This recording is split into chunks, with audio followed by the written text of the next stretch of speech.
People often talk about how homosexual preferences are discriminated against and even hunted down by most cultures and civilizations. This is usually extended by proxy to lesbianism, to female homosexuality.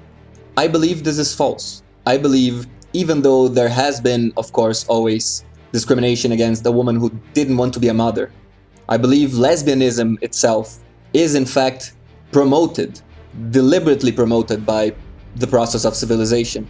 Not just like Western civilization, but I mean the process of civilizing people.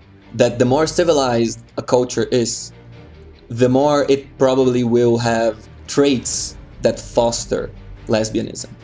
There's this axiom, I don't know who invented it, just some random guy told me.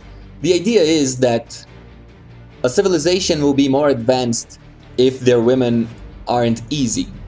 That if women are too easy, men won't work hard to get them.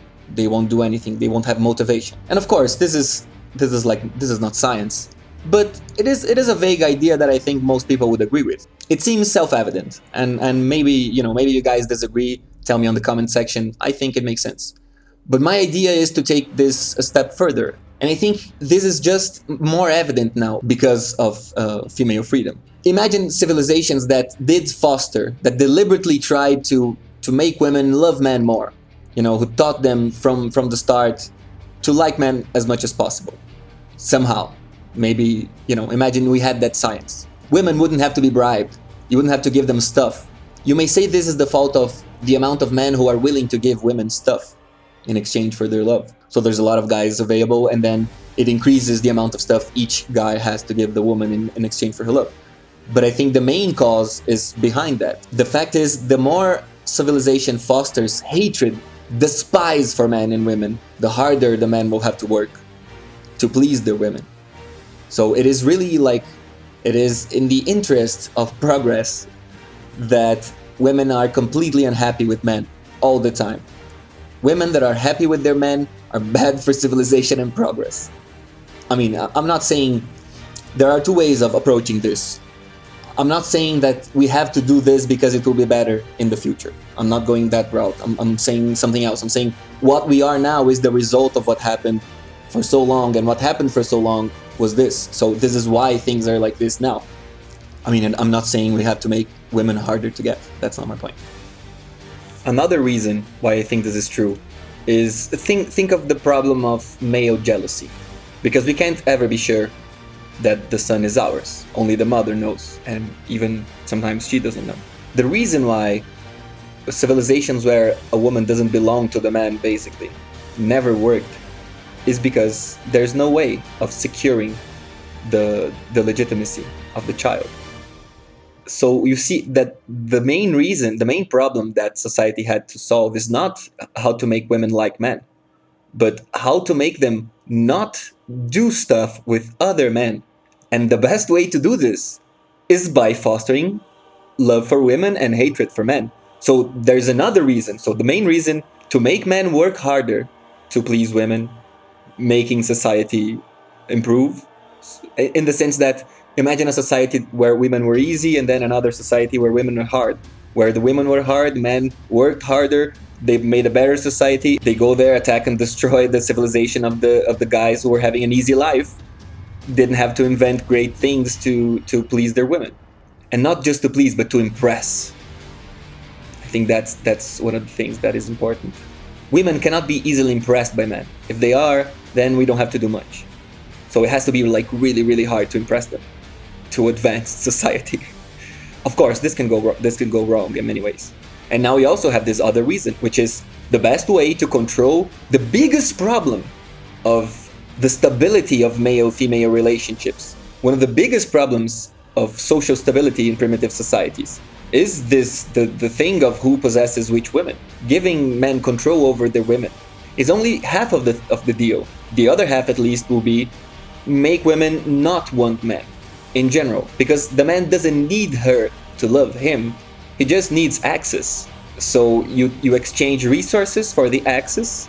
Women keep hating men and being unsatisfied with everything, and you have the perfect mix in terms of advancement. In terms of, you get everyone super neurotic, but productive, and so on. If you have to choose, I mean, would you prefer your wife liking other men or not liking you? I think most men would choose to have a wife who doesn't love him, but at least doesn't betray him with other men, to a wife who loves him, but also loves other men. Think about it. I think most men would turn a blind eye to this, that we have psychological mechanisms that can adapt to our women being lesbians a lot better, a lot easier than adapting to when they betray us with another man. So as long as they don't touch another man, it's fine. They can have like female harems, orgies, it doesn't matter. It's irrelevant. Lesbianism doesn't stop women from getting pregnant. They only have to have sex once. I mean, of course, it's not going to be that easy most of the time, but you know what I mean. They don't have to have sex all the time. They only need a little bit of sex, and they don't have to enjoy it. Male ejaculation is necessary for reproduction, but female is not. I'm sure feminists have studied this as much as they could and proved that I never read anything, but I'm 100% sure feminists try to prove that if the woman is orgasming, there's a higher chance of babies being born and healthy and so on. And probably I would agree that maybe it's true. I don't care, but it's not necessary, not strictly necessary. So you see, everything points to this direction. And I don't think there had to be a Lycurgus, like the Spartan Lycurgus or Solon, to just come and implement all these laws because he was smart and wise enough to understand the reasons behind them. I just think everything happened. All crazy laws were tried by all sorts of crazy societies because there were so many different societies over so many years, so many millennia. So the ones who worked won over every other type of society. And I'm sure some of the losing societies didn't lose because they were worse. They got unlucky for some other reason. But that is part of the process. The fact that monogamous societies, monogamy is important, but it's secondary. Like societies where the woman belongs to a guy. Women must be branded with a guy. If the woman isn't directly connected to the guy by some official bond, then it is really hard to secure the bond between the father and the child. And that seems to be one of the greatest problems. Anyway, I'm just going off the rails now. I guess I spoke enough about this. I hope you guys enjoyed. Please comment and share with your foreigner friends, with non-Portuguese speaking people, because I don't have much of an audience outside my own country, Brazil.